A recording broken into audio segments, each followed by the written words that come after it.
राज्याच्या अन्न आणि औषध प्रशासनाने सध्या भेसळ मुक्त महाराष्ट्र हे अभियान हाती घेतले आहे. तसं पाहिलं तर अन्न सुरक्षिततेचे कायदे आणि नियम या देशात आणि या राज्यामध्ये वर्षानुवर्ष अस्तित्वात आहेत. पण अचानक हे धोरण इतकं चर्चेत का आलं? अचानक धाडी का पडू लागल्या? याचं एकमेव कारण म्हणजे या धोरणाच्या सुकांवर असलेला एक चेहरा, तो म्हणजे तुकाराम मुंढे. आजच्या या विशेष रिपोर्टमध्ये आपण फक्त भेसळमुक्त महाराष्ट्र या अभियानाचा आढावा घेणार नाही, तर भेसळीचा अवाढव्य रॅकेट आणि एका अधिकाऱ्याभोवती फिरणारी आपली संपूर्ण प्रशासकीय व्यवस्था याचं एक सखोल विश्लेषण करणार आहोत. व्हिडिओ शेवटपर्यंत नक्की पहा, कारण हा विषय तुमच्या आणि तुमच्या कुटुंबाच्या आरोग्याशी जोडलेला आहे. नमस्कार, मी हर्षवर्धन भोसले, सकलम मध्ये आपले स्वागत आहे. नियमावली आधीपासूनच होती, पण मुंडे फॅक्टरनं काय बदलले? मित्रांनो, अन्न आणि औषध प्रशासन या विभागाचे मुख्य कामच मुळे नागरिकांना सुरक्षित आणि भेसळमुक्त अन्न मिळावे याची खात्री करणे हे आहे. अन्न सुरक्षा आणि मानके कायदा 2006 अंतर्गत अतिशय कडक नियमावली आधीपासूनच अस्तित्वात आहे. पण सत्य काय आहे? आजवर या विभागाची चर्चा फक्त दिवाळी किंवा गणेशोत्सवाच्या वेळी व्हायची. सण जवळ आले की काही मिठाईच्या दुकानावर धाडी पडायच्या, बातम्या यायच्या आणि सण संपला की या बातम्या विरून जायच्या. पण आता परिस्थिती बदलली आहे. हे धोरण आज गल्लीपासून दिल्लीपर्यंत चर्चेत आहे, कारण याच्याशी जोडले गेलेले नाव आहे तुकाराम मुंढे. ज्या ज्या विभागात तुकाराम मुंढे गेले तिथे त्यांनी आपल्या धडाकेबाज कार्यपद्धतीने भ्रष्टाचाराला आणि गैरकारभाराला हादरी दिली आहेत. जेव्हा त्यांना FDA चे आयुक्त म्हणून जबाबदारी मिळाली, तेव्हा त्यांनी जुन्याच कायद्यांना धार आणली. कागदावर निद्रावस्थेत असणारे नियम त्यांनी प्रत्यक्षात रस्त्यावर उतरवले.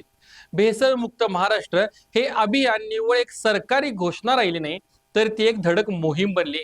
आणि म्हणूनच या अभियानाला लोकांचा प्रचंड प्रतिसाद मिळतोय. आता पाहूया हिमनकाचे टोक म्हणजे टिप ऑफ द आइसबर्ग आणि भेसळीचे भयानक रॅकेट. आपण दरवर्षी दिवाळी दसरा आला की खव्यावर मिठाईवर झालेल्या कारवाईच्या बातम्या वाचतो. पण मित्रांनो, हे फक्त हिमनकाचे टोक म्हणजे टिप ऑफ द आइसबर्ग आहे. भेसळीचे मूळ रॅकेट यापेक्षा कितीतरी पटीने भयानक आणि मोठे आहे. आणि हे रॅकेट फक्त सणांपुरतं मर्यादित नाही, हे जगजाहीर आहे. आता पाहूया भेसळ कशी केली जाते, याची काही भयानक उदाहरणे पाहूया. पहिलं म्हणजे कृत्रिम दूध म्हणजे सिंथेटिक मिल्क. दूध जास्त दिसावं आणि त्यातील फॅट्स वाढलेले दिसावेत, यातून त्यात चक्क युरिया मिसळला जातो. युरियामुळे दुधात नायट्रोजनची पातळी वाढते, जी मशीनमध्ये प्रोटीन म्हणून मोजली जाते. याशिवाय दुधाला फेस यावा म्हणून त्यामध्ये लिक्विड सोप आणि शॅम्पू मिसळला जातो. पांढरा रंग आणण्यासाठी पांढरा रंग आणि गोडे तेल वापरले जाते. हे दूध म्हणजे थेट कॅन्सरशी दिलेले आमंत्रण आहे. दुसरं उदाहरण म्हणजे बनावट पनीर आणि खवा. आजकाल बाजारात मिळणारे बहुतांश स्वस्त पनीर हे दुधापासून बनतच नाही.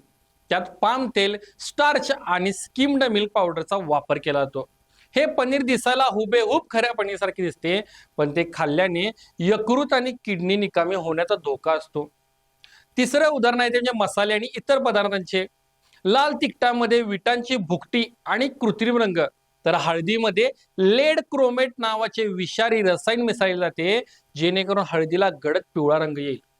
हा लोकांच्या जीवांशी चाललेला थेट खेळ आहे. लहान मुलांपासून ते वृद्धांपर्यंत सगळेच या विषारी अन्नाचे बळी ठरत आहेत. आणि म्हणूनच ही साखळी तोडणे काळाची गरज होती. आता नजर टाकूया भेसळमुक्त महाराष्ट्रातील नवीन नियमांची. भेसळमुक्त महाराष्ट्र मोहिमेअंतर्गत अत्यंत कडक नवीन नियम आणि कार्यपद्धती लागू केल्या आहेत. त्यावर आता नजर टाकूया. सर्वात पहिले आहे म्हणजे झिरो टॉलरन्स पॉलिसी. पूर्वी भेसळ आढळल्यास नाममात्र दंड भरून सुटका व्हायची. आता मात्र मानवी आरोग्यास घातक पदार्थ आढळल्यास थेट FIR नोंदवणे आणि कायमस्वरूपी परवाना रद्द करण्याचे आदेश आहेत. दुसरं म्हणजे परवाना म्हणजे लायसन्स सक्तीचा. रस्त्यावरील हातगाडी पासून ते पंचतारांकित हॉटेलमध्ये प्रत्येकाला FSSAI चा परवाना किंवा नोंदणी सक्तीची करण्यात आली आहे. हा परवाना ग्राहकांना दिसेल असा लावणे बंधनकारक आहे. तिसरा नियम आहे म्हणजे कच्च्या मालाची तपासणी. हॉटेलमध्ये फक्त वाढले जाणारे अन्न नाही, तर ते बनवण्यासाठी वापरला जाणारा कच्चा माल म्हणजे तेल, मसाले आणि पनीर कुठून येतं याच्या बिलांची तपासणी सुरू झाली आहे. हायवेवरील धाबे आणि हॉटेल्सवरती नजर आहे. महामार्गावरील हॉटेल्समध्ये अस्वच्छतेचे प्रमाण सर्वाधिक असते. मुंडे यांच्या आदेशानुसार आता विशेष पथके स्थापन करून रात्री अपरात्री या ढाब्यांवर अचानक छापे टाकले जात आहेत. पुढचा नियम महत्वाचा म्हणजे स्वच्छतेचे रेटिंग. स्वयंपाकघरातील स्वच्छता, कामगारांची वैद्यकीय तपासणी आणि पाणी पुरवठा या सर्व बाबींची काटेकोर तपासणी करून व्यवसाय चालू ठेवण्याची परवानगी दिली जात आहे. आणि पुढचं म्हणजे धडक कारवाया आणि नामवंत हॉटेल्सशी उडालेले धाबे. तुकाराम मुंढे यांच्या मोहिमेचा धसका संपूर्ण महाराष्ट्राने घेतलाय. विशेष म्हणजे या कारवाया फक्त छोट्या व्यापाऱ्यांवर किंवा टपरीवाल्यांवर झालेल्या नाहीत. मोठी आणि नामवंत हॉटेल सुद्धा या कारवाईच्या बडग्याखाली आले आहेत. तर मग गेल्या काही दिवसातील कारवाईची ठळक उदाहरणे पाहूया. पुणे आणि मुंबईतील हाय प्रोफाईल हॉटेल. अनेक नामांकित हॉटेल्सच्या किचनमध्ये जेव्हा एफडीएच्या अधिकाऱ्यांनी छापे टाकले तेव्हा तिथं कुजक्या भाज्या, एक्सपायरी डेट उलटून गेलेले सॉसेस आणि अत्यंत अस्वच्छ वातावरणात अन्न शिजवलं जात असल्याचे समोर आलं. मुंडे यांच्या सूचनेनुसार या मोठ्या हॉटेल्सना थेट स्टॉप वर्क म्हणजे काम बंद नोटिसा बजावण्यात आल्या. दुसरं म्हणजे बनावट पनीरचे कारखाने उद्ध्वस्त. मुंबईच्या उपनगरांमध्ये आणि राज्यभरात अनेक ठिकाणी छापे टाकून हजारो किलो बनावट पनीर, खवा आणि भेसळयुक्त तूप जप्त करून नष्ट करण्यात आले आहे. तुकाराम मुंढे यांची नियुक्ती आणि त्यांच्या कारवायांमुळे सर्वसामान्य लोकांमध्ये एक वेगळीच ऊर्जा निर्माण झाली आहे. मुंडे साहेब आहेत म्हणजे कोणीही भ्रष्टाचारी सुटणार नाही हा विश्वास लोकांच्या मनात निर्माण झाला आहे. पण हा विश्वास टिकेल का? मित्रांनो, आज महाराष्ट्रातील जनतेला तुकाराम मुंढे यांच्याबद्दल आदर आणि अभिमान का वाटतो? कारण ते प्रामाणिक आहेत. पण जरा विचार करा, एखाद्या प्रशासकीय अधिकाऱ्याने प्रामाणिक असणं हे त्याचं मूळ कर्तव्य नाही का? प्रशासनात येतानाच प्रत्येक अधिकाऱ्याने प्रामाणिक राहणे, जनतेच्या हिताचे रक्षण करणं हे ओघाण आलंच पाहिजे. पण आज आपली अवस्था अशी झाली आहे की 100 अधिकाऱ्यांमध्ये एखादा अधिकारी जेव्हा नियमाने आणि प्रामाणिकपणे काम करतो तेव्हा आपल्याला तो सुपर हिरो वाटू लागतो. एखादा अधिकारी प्रामाणिक आहे म्हणून त्याचं इतकं नाव होणं हे एका अर्थाने आपल्या प्रशासकीय व्यवस्थेचे अपयश आणि लोकांची व्यवस्थेबद्दल झालेली नकारात्मक धारणा दर्शवते. आज जो विश्वास सर्वांना वाटत आहे की तुकाराम मुंढे आहेत म्हणजे आता महाराष्ट्रातून भेसळ कायमची नष्ट होईल, हा विश्वास उद्या राहील का? असं मी का म्हणत आहे तर तुकाराम मुंढे हे त्यांच्या कामासाठी जेवढे प्रसिद्ध आहेत तेवढेच ते त्यांच्या वारंवार होणाऱ्या बदल्यांसाठी सुद्धा प्रसिद्ध आहेत. राजकीय दबावामुळे किंवा प्रस्थापितांच्या विरोधामुळे जेव्हा उद्या पुन्हा एकदा त्यांची या पदावरून दुसरीकडे बदली होईल तेव्हा काय? तेव्हा हे भेसळमुक्त महाराष्ट्र अभियान याच वेगाने चालेल का, की पुन्हा फाईल्सवर धूळ साचेल आणि सणासुदीलाच कारवायांचा फार्स होईल? आपल्याला एका तुकाराम मुंढेची गरज नक्कीच आहे, पण त्याही पेक्षा जास्त गरज आहे ते एका सक्षम आणि पारदर्शक सिस्टीमची. प्रशासनाला आणि व्यवस्थेला हा लोकांचा विश्वास स्वतःच्या कार्यपद्धतीवर मिळवणे गरजेचं आहे, एखाद्या व्यक्तीच्या नावावर नाही.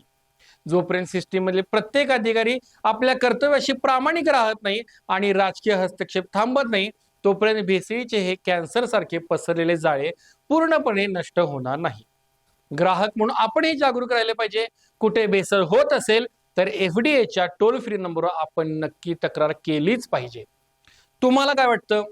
तुकाराम मुंढे यांच्या बदलीनंतरही ही मोहीम अशी सुरू राहील का? तुमचे विचार खाली कमेंट्स मध्ये नक्की सांगा. आपल्या प्रत्येक कमेंटची आम्ही दखल घेतो. भेटूया पुढच्या व्हिडिओमध्ये लवकरच. धन्यवाद.